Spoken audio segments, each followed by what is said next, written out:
አሰላሙ አለይኩም ወራህመቱላህ እንደምን ዋላችሁ እንደምን ከረማችሁ ዛሬም በሌላ ቪዲዮ ተገናኝተናል። የዛሬው ቪዲዮ የሃይማኖት ተቋማት ጉባኤ ሙስሊሙ ሲበደል በተደጋጋሚ ለምን ዝም እንደሚል የሚጠይቅ ነው። ቀሲስ ታጋይ ታደለ የጉባኤው መሪ ለኦርቶዶክስ እያዳሉ እስከ መቼ የሚል ርዕስ ሰጥቼዋለሁ። እንግዲህ መነሻ ሀሳብ ላይ ስናወራ ሰሞኑን ያው ታውቃላችሁ አንድ እጅግ በጣም ባለጌና ስዳደግ የሆነ ግለሰብ ነቢዩ መሐመድን ሰለላሁ ዐለይሂ ወሰለም ካሁን ቀደም ታይቶ በማይታወቅ መልኩ እጅግ አጸያፊና ለመግለጽ ሁላ በሚያሳፍር መልኩ ሲሳደብ ቆይቷል። እንግዲህ ቪዲዮዎቹ ቫይራል ከወጡ በኋላ ለሕግ ሊቀርብ ይገባል በሚል ህዝበ ሙስሊሙ በጣም ቁጣውን እየገለጸ ይገኛል እና ይህ በዚህ ባለበት ልጁ ለምን ለሕግ ይቀርባል በሚል አንዳንዶች የኛ ሰባኪ ነው እንደውም እኛ ራሱ እፎይን መንካት እኛን እንደ መንካት ነው ብለው በሃይማኖት አባትነት ደረጃ ያሉ ግለሰቦችም ጭምር እንደ ቄስ ዲበኩሉ የሚባሉ ግለሰብ ጭምር በቃ የኛ ሰባኪ ነው እንደውም ከኦርቶዶክስም አልፎ ሁሉንም ክርስትናውላ ይወክላል እስከ ማለት ድረስ እጅግ በጣም አሳፋሪ ንግግር ሲናገሩ ተሰምቷልና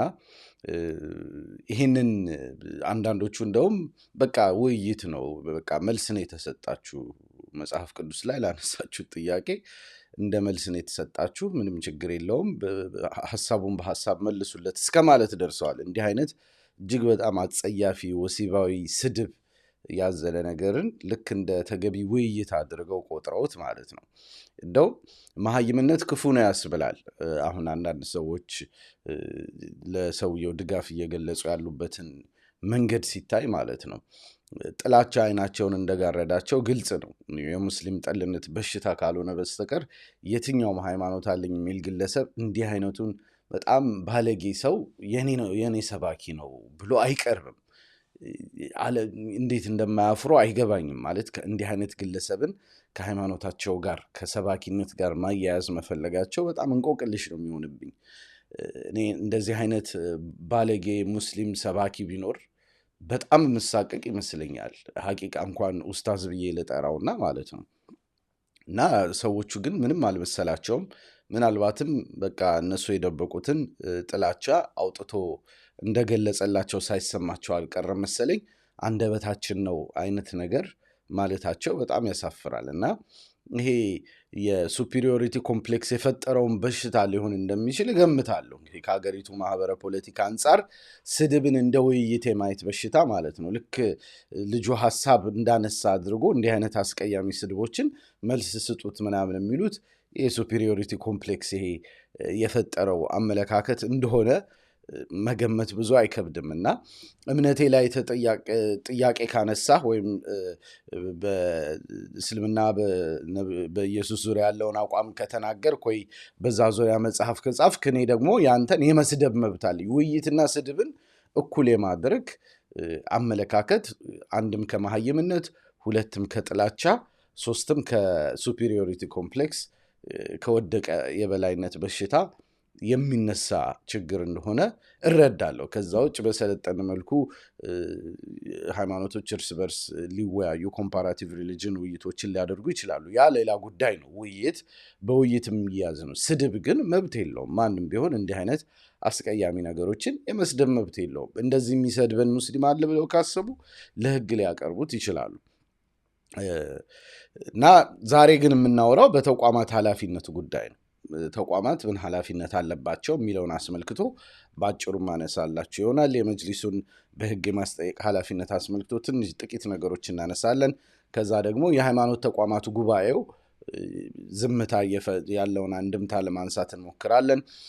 በተለይ ጉባኤው በራሱ ከሙስሊሙ ጋር በተያያዘ በተለያየ ጊዜ ቅሬታ ሲሰማበት የቆየ እንደመሆኑ መጠን እነሱንም ነገሮች እንዲሁ ጠቀስ አድርገን የምንለያይ ይሆናል። በዚህ መልኩ ባጭሩ እንለያያለን። እንደተለመደው ሁላ ላይክ፣ ሼር በማድረግ ቪዲዮውን ብዙ ቦታ ታደርሱ ዘንድ ለማስታወስ እወዳለሁ። እንግዲህ እንደነገርኳችሁ የመጅሊሱን እንመልከት። መጅሊሱ እስልምና ጉዳዮች ጠቅላይ ምክር ቤት በሕግ የማስጠየቅ ኃላፊነት አለበት። መጅሊሱ ምን እያደረገ ነው የሚለውን አስመልክቶ እንግዲህ ትላንትና ወቀሳ እንደምሰነዘር ነግሬያችሁ ነበር። ግን ከትላንት ጀምሮ መጅሊሱ በዚህ ጉዳይ ላይ መግለጫዎችን አውጥቷል። የህግ ክፍሉ መረጃዎችን እያደራጀ መሆኑን ገልጿል። በጉዳዩ ዙሪያም ሰፋ ያለ መግለጫ 2 ገጽ መግለጫ አውጥተዋል። ብዙ ነገሮችን አንስተዋል እዛ ላይ። ስለዚህ ከመጅሊሱ ጋር በተያያዘ በጥቅሉ ስራዎች እየሰሩ መሆናቸውን ማየት ይቻላል። በቀጣይ ደግሞ ወደ ክስ እየሄዱ እንደሆነ በግላጭ አቅርበዋል። በዛ ዙሪያም መረጃዎች እየተሰበሰቡ እንዳለ ከበቂ በላይ የቪዲዮ እና የምስል ክምችት እንደተያዘ በዚሁ ዙሪያ እንግዲህ ብዙ ነገሮች ሊሰሩ እንደተዘጋጁ ማየት ይቻላል። ይህ በጣም ጥሩና የሚበረታታ ነገር ነው።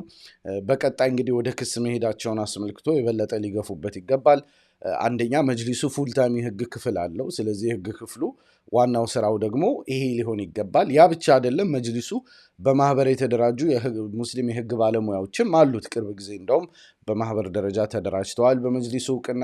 ስለዚህ ብዙ የህግ ስራ ሊሰሩ ይችላሉ። እናም ሊቲጌሽን ዋና ስራው ሊሆን ይገባል። የህግ ክፍሉም ሆነ የሙስሊም የህግ ባለሙያዎች ማህበር በዚህ ጉዳይ ዙሪያ በዚህ ጉዳይ ብቻ ሳይሆን በአጠቃላይ በሌሎችም የሙስሊሙን የመብት ጥሰቶች ዙሪያ መብት ጥሰት እያደረጉ ያሉ አካላቶችን በደንብ በህግ የማስጠየቅ የመከታተል በውጭ ሀገርም በሀገር ውስጥም በነገራችን ላይ በሀገር ውስጥ ብቻ አይደለም በውጭ ሀገርም ጭምር የተደራጁ የሙስሊም የህግ ባለሙያዎች ሊኖሩት ይገባል።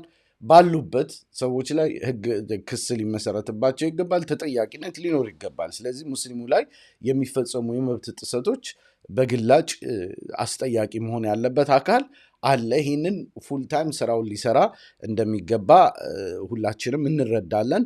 እንግዲህ በዚህ ዙሪያ መጅሊሱ እያደረገ ያለውን እንቅስቃሴ እንደግፋለን። ኢንሻአላህ የበለጠ በጉዳዩ ላይ እንግዲህ ቶሎ ቶሎ የማሳወቅ ጉዳይ ግን ኃላፊነት እንዳለባቸው ለማስታወስ እወዳለሁ። የህዝብ ግንኙነት ስራው ይሄ ነው። በዋነኝነት በህዝቡ ዘንድ መረጋጋት ስለሚፈጥር መጅሊሱ በዚህ ጉዳይ ላይ በየጊዜው መግለጫዎችን መስጠት አለበት። በአካላዊ መግለጫ ላይሆን ይችላል፣ በገጾቹ በዌብሳይቱ እንዲህ አይነት ነገሮችን ማሳወቅ አለበት። ዝም ብሎ በጓሮ ስራ መስራት በቂ እንዳልሆነ እንግዲህ በተደጋጋሚ ስናነሳ ቆይተናል። ምክንያቱም የህዝብን አውትሬጅ ወይም ቁጣ መጅሊሱ መቆጣጠር አለበት፣ ተቆጣጥሮ ወደሚጠቅም አቅጣጫ መለወጥ ስላለበት ማለት ነው። ስለዚህ እንዲህ አይነት ነገሮች ሲከሰቱ የመጅሊሱ ስራ ኮንሰርኑ እንደደረሰው ማሳወቅ፣ በህዝቡ ዘንድ የተፈጠረው ቅሬታ መጅሊሱ ዘንድ መድረሱን ማሳወቅ አለበት። ተገቢ ከሆነ ኮንሰርኑን ያንን የህዝብን ቁጣ በጉዳዩ ላይ የተሰጠውን ትኩረት ኦውን ማድረግ አለበት። ባለቤት መሆንና መሪና አቅጣጫ ሲያዥ ሆኖ መውጣት አለበት። በዚህ መልኩ ህዝባዊ መረጋጋትን እየፈጠረ ሙስሊም ጠል አካላት የሚፈጥሯቸውን ችግሮች አስመልክቶ ሁልጊዜም ተጠያቂነት የሚፈጥርበት ሂደት ሊፈጠር ይገባል። የመጅሊሱ የህግ ክፍል በዚህ በኩል ቀን ከሌት ሊሰራ የሚገባው ክፍል ነው። ብዙ ሪሶርስም አለው። ምክንያቱም የሙስሊም የህግ ባለሙያዎች በየቦታው ነው ያሉት። ከዛ አንጻር እነዚህም በጎ ፈቃደኞች ተጠቅሞ እስከ ጥግ ድረስ የሙስሊሙን የመብት የማስከበር ስራ በኢትዮጵያም ሆነ በሌሎች የውጭ ሀገራት ፊት ለፊት ሊሰራ ይገባል። በዚህ በኩል ለነገ የሚባል ኃላፊነት አለመሆኑን ለማስታወስ እንወዳለን። መጅሊሱ ብዙ ስራ የሚሰራቸውን ነገሮች ለመደገፍ ለማሰራጨት ኢንሻአላህ ሁላችንም ዝግጁ መሆን ይኖርብናል። በመጅሊሱ ዙሪያ ይሄንን ካልን ቀጥሎ የሚነሳው የሃይማኖት ተቋማት ጉባኤው ነው። የዛሬ ቪዲዮዬ ዋና ዓላማም ይሄንን የተመለከተ ነው። እንደምታውቁት የሃይማኖት ተቋማት ጉባኤ አለ ኢትዮጵያ ላይ። ከ7 የተለያዩ ሃይማኖቶች ኢትዮጵያ ላይ ካሉ ዋና ዋና ሃይማኖቶች ተወካዮች ተውጣተው የተካተቱበትና የሁሉም ድምጽ መሆን የሚችል የሁሉም ሃይማኖቶች የጋራ ድምጽ መሆን የሚችል ጉባኤ አለ። ይሄ ጉባኤ በተለያዩ ቦታዎች ላይ ተደራጅቶ ስራ የሚሰራ ጉባኤ ነው። አሁን ላይ መሪው ሊቀ ትጉሃን ቀሲስ ታጋይ ታደለ ናቸው። ምንም እንኳን ተራው የሳቸው ባይሆንም የመጅሊሱ የሙስሊሙ ተራ ነበር መሆን የነበረበት እስካሁን በነበረው ሂደት። ግን አንፎርቹኔትሊ አሁንም ድረስ አልለቀቁም ከቦታቸው፣ በዛው እንዲቀጥሉ ተደርጓል። በዚህ ዙሪያ እንግዲህ መጅሊሱ ቅሬታ ሊያቀርብ ይገባል በሚል ካሁን ቀደም የተለያዩ ፕሮግራሞችን አቅርበንበታል። ጽሁፎችም በምንም ተሰርቶበታል። ያለ ተራቸው ስልጣን ላይ ቆይተዋል በሚል እንግዲህ ጥያቄ እንደተነሳ በጥቅሉ ይታያል። ግን ከዛ ባለፈ በሙስሊሙ ጉዳዮች ላይ ቸልተኛ ስለመሆኑ ተቋሙ ብዙ ተቃውሞ ሲሰማባቸው ቆይቷል። እንግዲህ ዛሬ የምናወራው ያንን አስመልክቶ ነው። አሁን ሰሞኑን የተፈጠረውን ነገር ተመልከቱ። እንዲህ አይነት ነገሮች ሲከሰቱ ከማንም ቀድሞ የሚመለከተው ይህንን ድርጅት ነው። ምናልባትም ከመጅሊሱ ቀድሞ ሪአክት ማድረግ የሚጠበቅበት ድርጅት ነው። ምክንያቱም ሁሉንም የሃይማኖት ተቋማት የሚወክል ነው። በእነዚህ የሃይማኖት ተቋማት መካከል የሚኖረውን ግንኙነት በአማኞች መካከል የሚኖረውን ግንኙነት ሬጉሌት የሚያደርግ የሚከታተል አካል እንደመሆኑ ሁልጊዜም በንቃት መጠበቅ አለበት። መሪው ኦርቶዶክስ ሊሆን ይችላል፣ ፕሮቴስታንት ሊሆን ይችላል፣ ሙስሊም ሊሆን ይችላል። ኢት ዳዝ ኖት ማተር። ግን በየትኛውም ሃይማኖት ተከታዮች በኩል የሚፈጠሩ ስህተቶች ካሉ ይሄ ተቋም ፊት ለፊት ወጥቶ ማውገዝ፣ መከታተል፣ በህግ ማስጠየቅ አለበት።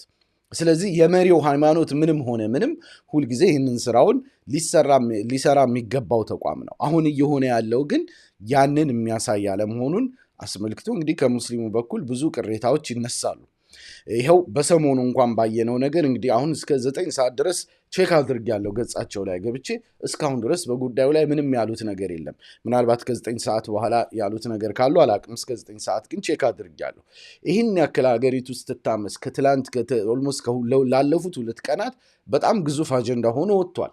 ይህ ግለሰብ የተሳደበው ነገር በምንም አይነት ህግ የሚፈቀድ አይደለም። ግልጽ ያለ የሃይማኖት ጥላቻን መሰረት ያደረገ በምንም መልኩ ተቀባይነት ሊሰጠው የማይችል ሆኖ ሳለ እስካሁን ድረስ በዝምታ መቀመጡ ከትላንት ወዲያ ነበር መግለጫ ማውጣት የነበረባቸው። እስካሁን ግን ዝም እንዳሉ ነው። እንግዲህ እስከ 9 ሰዓት ድረስ ቼክ ባደረግኩት መሰረት ማለት ነው።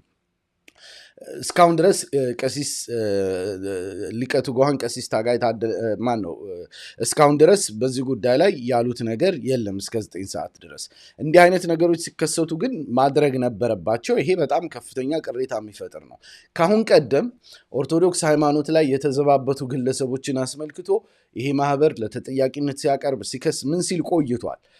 የልጅ ያሬድን ኬዝ ታስታውሳላችሁ። ታስሮ ረጅም ጊዜ እንዲወጣ ተደርጓል። ታቦት ላይ የሆነ የተሳለቁ ልጆች ነበሩ፣ እነሱም እንደዚሁ እንዲታሰሩ ተደርጓል። በየጊዜው ተቋሙ ሲሪየስ የሆኑ መግለጫዎችን ያወጣል። ኦርቶዶክስ ላይ ምን ላይ የሚፈጠሩ ነገሮች ሲኖሩ፣ ሙስሊሙ ላይ ግን ወደኋላ የማለት ብዙም ትኩረት ያለመስጠት ነገሮች በተደጋጋሚ እየታዩ ነው። ሙስሊሙ በተቋሙ አይወከልም ወይ? ለምንድን ነው ዝም የሚሉት? በዚህ ደረጃ ዘለፋ ሲሰነዘር እንግዲህ ሰሞኑን ባያችሁት በዚህ ደረጃ ዘለፋ ሲሰነዘር እንዴት ተቋሙ ዝም ሊል ቻለ? ሙስሊሙ በተቋሙ አይወከልም ወይ?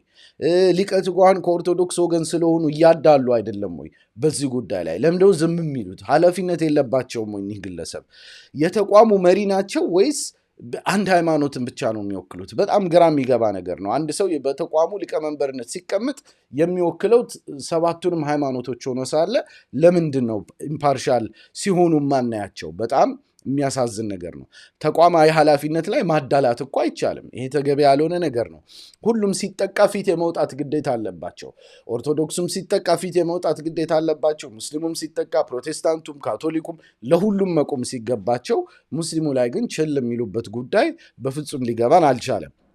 ከኔ ወገን ነው ብለው ሊያመነቱም አይገባም። እሳቸው ከኦርቶዶክስ ተወክለው የመጡ ናቸው ማለት ተቋሙ ውስጥ ግን የሁሉንም የመወከል ኃላፊነት የለባቸውም ማለት አይደለም። ምክንያቱም የሁሉም ወኪል ሆነው ነው እዛ የተቀመጡት። ስለዚህ ኦርቶዶክሳውያን የሆነ ጥፋት ቢያጠፉ ልክ ሌላው ላይ ሊያደርጉ እንደሚገባው ልክ ልጅ ያሬድ ምን ሲባል እንደተደረገው ሁላ የማውገዙን ወደ ህግ የማቅረቡን ነገር ጉዳዩ ሽፋን እንዲሰጠው የመቀስቀሱን ነገር መስራት ነበረባቸው። ነገር ግን ይሄ ነገር እየተደረገ አይደለም። ታማኝነታቸው ለማን ነው? ቀሲስ ሊቀ ትጉሃን ለማለት እንወዳለን።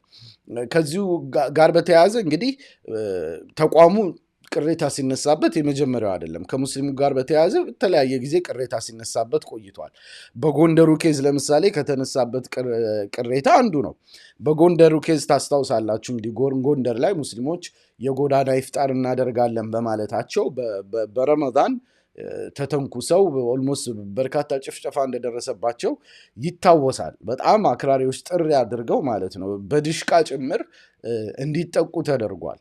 እና በዚህ ደረጃ የተፈጸመ የተቀናበረን ጭፍጨፋ የግለሰቦች ጸብ ነው በሚል በወቅቱ መግለጫ ሰጥተው ግለሰቡ ብዙ ቅሬታ ፈጥረው እንደነበር ይታወቃል። የግለሰብ ጸብ ነው ብለው ማለት ነው። ያ ሁላ ሙስሊም የተጨፈጨፈበትን ክስተት በአክሱም ሂጃብ ክልከላ ታስታውሳላችሁ። ቅርብ ጊዜ የተፈጠረው ብዙ ቅሬታ ቀርቦባቸዋል። ከዛ ጋር በተያያዘ አንደኛ ድርጊቱን በፍጥነት እንደ ተቋም ማውገዝ ሲገባቸው ረጅም ጊዜ ዝም ብለው ቆይተዋል። ወደ መጨረሻ ላይ ነው እሱንም ያወጡት። ለምን ሲባሉ የሃሩን ሚዲያም እንግዲህ ቀርበው በኋላ ላይ ሲጠየቁ የተለያዩ ምክንያቶችን ሲሰጡ ቆይተዋል። በአንድ በኩል የመንግስት አካላት ጋር ውይይት ላይ ስለሆንን ነው መግለጫ ያልሰጠ ነው አሉ። ምን ማለት ነው? የመንግስት አካላት ጋር መወያየት ሌላ ጉዳይ፣ ያንን ጉዳይ በፍጥነት ማውገዝ ሌላ ጉዳይ። ሁለቱም የማይገናኝ ሆኖ ሳለ ለሙስሊሙ ሲሆን ግን ቸልተኝነት፣ በጓሮ ሁሉንም ነገር በጓሮ ለመስራት የመፈለግ ነገር፣ ይሄ በፍጹም ተገቢ ያልሆነ ነገር ነው። ከሁሉም ሃይማኖት ጋር ተወያይተን እናሳውቃለን ሌሎችም የሰባቱ ተወካዮች ጋር አሉ። ግን ኦልሞስት ከዛ በኋላ ምንም ያሳወቁት ነገር የለም። መረጃ ለማጣራት ትግራይ አስቸጋሪ ስለሆነብን ነው ብለው ለማምለጥ ሞክረዋል። ይሄ በፍጹም ተቀባይነት ያለው ነገር አይደለም። በጉዳዩ ላይ የተሰራ ያለውን ነገር እንኳን ኢትዮጵያ ያለ ሰው ይቅርና አሜሪካ ያለ ውጭ ሀገር ያሉ እንኳን እየተከታተሉ እየዘገቡት ያለን ጉዳይ አይ ለማጣራት ስላልቻልን ነው እንደተባለ። ሰዎቹ ስልክ አላቸው። ከትምህርት እንዲባረሩ የተደረጉት ሰዎች ይታወቃሉ። እነሱን ወክሎ አዲስ አበባ ላይ የሚንቀሳቀስ አካል አለ። በዛ ደረጃ የሚታወቅን ጉዳይ አይ ለማጣራት ቸግሩን ነው ብለው ለማለባበስ መሞከራቸው ብዙ ቅሬታ የፈጠረ መሆኑ ይታወሳል። መጨረሻ ላይ መንግስት መፍትሄ ሊሰጥ ይገባል የሚል መግለጫ ብቻ ደፈንፈን ያለ ብዙም የውግዘት ቃና የሌለው ነገር መጨረሻ ላይ አውጥተዋል። እሱንም ቆይቶ ማለት ነው። በግላቸውም ሲያወሩ እንደ ግል አመለካከቴ ሂጃብ መከልከሉ ትክክል አይደለም ብለው ነው ቀሲስ የተናገሩት እንጂ እንደ ተቋም ክብደት በሚሰጥ መልኩ አውጥተው ሲናገሩ አልነበረም። ይሄ በፍጹም ተቀባይነት የሌለው አይነት ነገር ነው። ተመካክረን እናሳውቃለን ካሉ በኋላም በሚዲያ የወጣ ነገር የለም ያንን አስመልክቶ። በቃ በህግ ስለመጠየቃቸውም አልገለጹም። የተጠየቀም አካል የለም። ተረሳስቶልናል ብለውም የተዉት ይመስላል። እንግዲህ በዚህ ደረጃ ሙስሊሙ ላይ በደል ሲፈጸም በቸልተኝነት የሚያይ ተቋም እጅግ በጣም ነውር እየሰራ እንደሆነ ሊያውቅ ይገባል። አሁን በተፈጠረው ኬዝም እንግዲህ እስከ 9 ሰዓት ድረስ ቼክ አድርጌያለሁ። እስካሁን እስከ 9 ሰዓት ድረስ በገጻቸው የተናገሩት ነገር የለም። በቀጣይ ቀናት ደግሞ የሚሉት ነገር ካለ ምናይ ይሆናል። ምን እንደሚሉም በጉጉት እንጠብቃለን። የሚገልጹ ከሆነ ማለት ነው። የምንጠብቀው ከተቋሙ የምንጠብቀው ነገር ግልጽ ነው። ምንም የሚያወዛግብ አይደለም። አንደኛ እንደ ተቋም ግልጽ ያለ ውግዘት በግለሰቡና ከሱ ጋር አብረው በተንቀሳቀሱት በደገፉት ሰዎች ላይ ግልጽ የሆነ ውግዘት ሊሰጥ ይገባል። ምክንያቱም የተፈጸመ ያለው ግልጽ ያለ ወንጀል በመሆኑ ማለት ነው። በሁለተኛ ደረጃ ግልጽ የሆነ የክስና በህግ የማስጠየቅ እርምጃ እንፈልጋለን ከተቋሙ። የሃይማኖት ተቋማት ጉባኤ ይህን ግለሰብ ለህግ በማቅረቡ ሂደት ውስጥ ፊት ለፊት ሚና ሊወስድ ይገባል። ይሄ ግዴታው ነው፣ ሊያደርግ የሚገባ ነገር ነው።